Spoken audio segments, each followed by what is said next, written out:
How's it going, guys? It's Eclipse here and welcome to the next installment of which tank you should pick for free as part of the tier 7 free premium operation that we've got going on in the season challenges, or the just challenges tab on the game itself, where you can pick either the Jackal, the AMX 1357 or the T26E3. And of course today's video we are looking at the Jackal, the medium tier 7 M4 AMX 1375 kind of hybrid vehicle that almost reminds me of something like a mercenary tank. But the Jackal itself is a 4-round autoloader capable of dealing over 600 damage in one clip, and that is really fun. And this tank is actually one of the most fun that you can have alongside the AMX 1357, as if you saw that video you'll know exactly what I mean. But of course that tank being a little bit lackluster in some departments, making it a little less all-round than maybe this tank is. And of course when you're playing at tier 7 you're coming up against tier 9s, and the MX 1357 definitely feels a little bit shoddy when it comes into those tier 9 matchups. But this one is definitely capable of dealing with those top tier matchups, or at least coming up against the top tiers within the game that it can meet. But this one in particular is coming up against the lower tier vehicles. I mean, this is one of the best damage games that I've had in the Jackal itself. If you watched the stream, we played all 3 vehicles and gave a little bit of an opinion on them last Friday. There won't be a stream this Friday, unfortunately, as I am away on holiday during my birthday. So yeah, either way, we are going to be moving with regards to what the tank can actually do in the game, and whether you're going to enjoy playing this tank. And I'm going to put it bluntly, this is the tank that I thought was the worst out of a lot of them. But I then played it, and I played it some more, and I thought, no, this tank is actually very good. I actually really enjoy the Jackal. I think my first opinion of the tank was maybe skewed by a few games where it just didn't go quite my way. Maybe I was having an off day when I was playing, and then I started actually getting into the swing of things, and this tank is actually very good.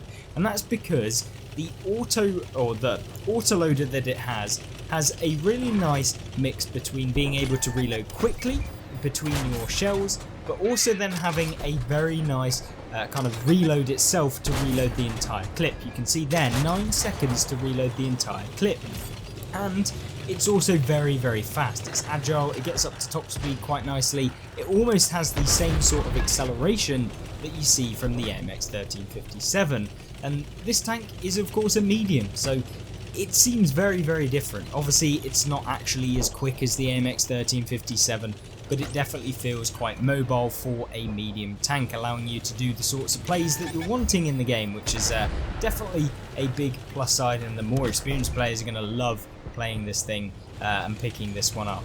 So I'd highly recommend it. And of course, even if you're not experienced at the game, this is probably the one I'd say to go for. It's something a little bit different. It might not be the most competitive kind of, not easy, but most kind of the tank that you want to basically go for, that's going to be the most consistent. But this tank definitely a very good one, and you can have outrageous games in this thing, and it feels so easy to kind of get into the playstyle of this thing. You feel like you don't necessarily hate when you miss, etc., because you've got lots of shells and you can basically fire all of the time, and so you always feel like you're in the action, which is always fun in World of Tanks, where you feel like you can impact the game. You're not sat there on a long reload. You're not kind of slow where you can't really get forward and do something. It's just a lovely mix between all of that. And you can see here we finish off the Plaguebringer, the tier 6 tank destroyer. Nice to see. Now it's time to try defend the base, but with 2,000 damage done, I'm pretty much sure that we are going to hopefully win this game. But whether or not that necessarily happens is another kind of another question. But the one thing that you'll be noting is, of course, that I've got 11 HE rounds in this thing, and I definitely wouldn't have any HE rounds in this thing if I were you, because you don't want to end up in the situation that I was in this game. Because remember, this tank has a really fast fire rate, it has a really fast autoloader, and you don't have an insane amount of rounds, which means that sometimes you're going to find yourself running out of ammunition, especially if you've got a load of HE rounds that Wargaming automatically put in your tank, and if you don't change it, you're going to end up with HE rounds that have no pen and are basically pointless in a tier 6 kind of medium playstyle gun, because you don't have the penetration to pen anything with them, and it just sucks. And that is definitely something that I realised in this game, and I would have 100% changed entirely the whole thing if I'd realised that we were going to run out of rounds. Now this was an oversight on my part, and it means that we're going to be in a bit of a dire situation as the game develops, but we picked up nearly 3,000 damage in this thing, and this is the sort of thing that you see with the Stars of Tank, with the autoloaders, is that when an experienced player or someone that's been spamming the game like I have for, coming on 9 years at this point, you got to get to grips with the fact of how to use an autoloader, and this makes autoloaders just 10 times better because of the fact that you know how to kind of maneuver, position, and that sort of stuff, and it makes autoloaders that much more deadly. And when you get to the later stages of games, autoloaders become horrendously kind of overpowered. They're not actually overpowered, but like they just become the best at the late game in World of Tanks, and hence how you've been able to see me pick up 3,500 damage. But the game is not looking all too good. I thought we were going to win this game, but unfortunately it's not looking too hot right now. But there is at least a CS44 who's pushing in. I'll try and track him so we can keep him locked in place and going for that lower plate. Unfortunately, we don't have quite the gun depression to be able to hit that lower plate easily and consistently, but we still deal that shell of damage, and now we're reloaded with 3 more rounds, and hopefully we can finish this guy off. We can indeed.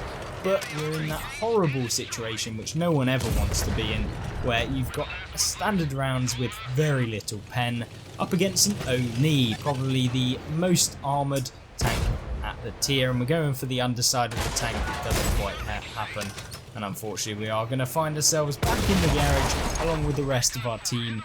Even if we did do 3,942 damage, we ended up in a defeat, which kind of sucks, but at the same time, it was a brilliant result. I was very happy with how that one went, and I feel like we tried as much as we could.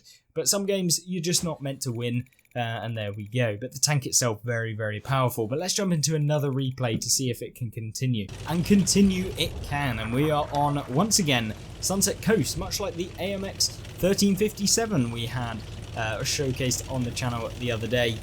We are on the same map, and I guess this gives a opportunity to showcase there's 2 sorts of playstyles that you can use with this tank. Now, I am playing it a bit more passively. This is a tier 8 game, so we're up against some of the bigger boys, and of course when you don't have any armor, driving like an absolute bot I was there.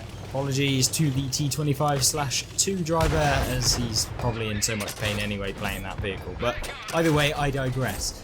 This tank we are going to have to play a little bit more passively, like I say, when we're up against the tier 8s in the game, because once again you have no armor. No armor really does impact this tank, and you can be penned because essentially you have a tier 5/tier 6 medium tank armor at tier 7, which is not fun. It's the M4 Sherman hull, and yeah, it definitely feels a little bit lackluster when it comes to its armor model, but of course you have that main gun to be able to reward you for that, and essentially that 1375 gun, which makes it that little bit more easy to play. And this is probably why I like this tank so much, is because I loved the AMX 1375, and it is a light tank that you should all try out at some point. The tier 7 French light tank, very, very powerful for its tier, and very fun and easy, and a great way to get into light tank playing.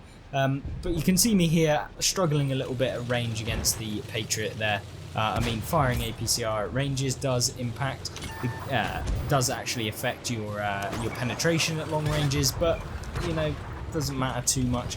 But at the same time, we do want to hopefully get a little bit more damage, because the game is starting to develop now, and we want to make sure we're on the winning side, or at least able to get a little bit of damage before the game ends. But with the EBR Hotchkiss being rammed by the WZ-132, another brilliant light tank at tier 8, and it's free obviously in the Chinese light tank, which I highly recommend once again you guys try out, because it's very underrated in World of Tanks console. But you can see here, we're once again trying to find that lower plate of the Patriot. We can pen it, it's just, once again, with this tank you have to aim for the weak points. If you don't know very many weak points in the game, this tank is going to kind of suck for you when you do get up into these top tier matchups, because you have to hit the weak points to make this tank work.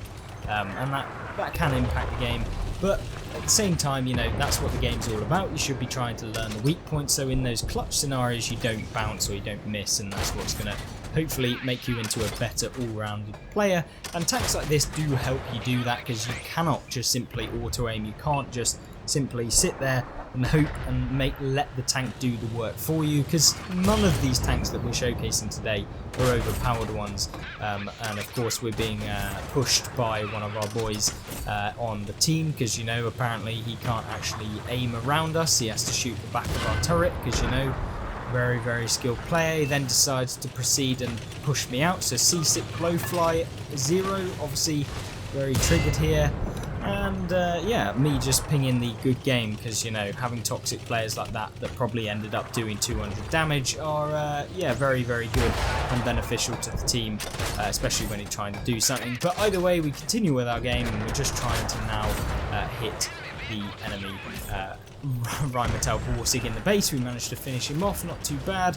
I'm trying to nudge this guy so he actually looks at the players that he can hit rather than the ones he can't, and apparently maybe he will now, but either way we now try and progress over to this side. Maybe we can catch a glimpse of someone that's sat in their base, or catch a glimpse of someone to hopefully be able to find some extra damage in this game, because, you know, having done 1500, I'm not too happy with how the game's gone, so we want to make sure that we're at least maximising how much we can do. But in these top tier games, you can, or bottom tier games, you can feel a little bit triggered when you end up with these sorts of scenarios where you've got a lot of opponents kind of coming in, the top tiers focusing you, or enemy light tanks and stuff like that YOLO you. It's not all too fun, but we here are just trying to get this Leo out the game. Maybe we can hit him, maybe we can't. We land all 3 shells, but now we're on a full reload. But don't worry, the intricate reload, or actual reload, and then the intricate are very good, so it can kind of save you in some locations, whereas other autoloaders might not be able to do that. Now we get a few into the CS, I get greedy and I stay out. And unfortunately the Vanguard hits us multiple times. He ends up ammo racking us, which means we have to burn the repair kit there. The T-32 actually fires, so we've got a little bit of time before he reloads, and this is where the penetration is kind of lackluster. And he actually has the smaller gun, I believe, maybe, on that tank. But here comes the inevitable slow death that is the Vanguard coming in and wiping us clean, and unfortunately we don't end up winning this one either. But we gave it a good try, and I feel like it showed the tank off in both, you know, a top tier matchup, and then also one that isn't so good, so you guys get a good understanding of what this tank can do. It's fun. It is definitely one of my favourites that I've played, and I could definitely see myself actually going for a 3rd mark in this thing. I think it's definitely one you should think about when you decide which tank you're going to go for in this operation, and I think it is a solid pick. And as like I said in the 1357, I don't think there's a wrong pick for this challenge, but I really wanted to do this video so you get an overall holistic view of what all of these tanks can do, and then just match it up to the playstyle that you enjoy the most. Do you like autoloaders? Do you like light tank autoloaders? Do you like standard kind of M46 pattern-esque vehicles, and the Pershing type vehicles in the game? Then the T26E3 is probably going to be your favourite, or the Eagle 7 will be your favourite to actually pick. But hopefully that gave you a good understanding of the tank, and if you want to stay tuned for the final review in this 3 is the Eagle 7, and that will be tomorrow, so hopefully you enjoy that one, and hopefully you join me back by subscribing and of course hitting the notification bell. Of course, very much a meme on YouTube at this point, but yeah, it does help out the channel, and thank you once again, and I'll see you in the next one. Goodbye.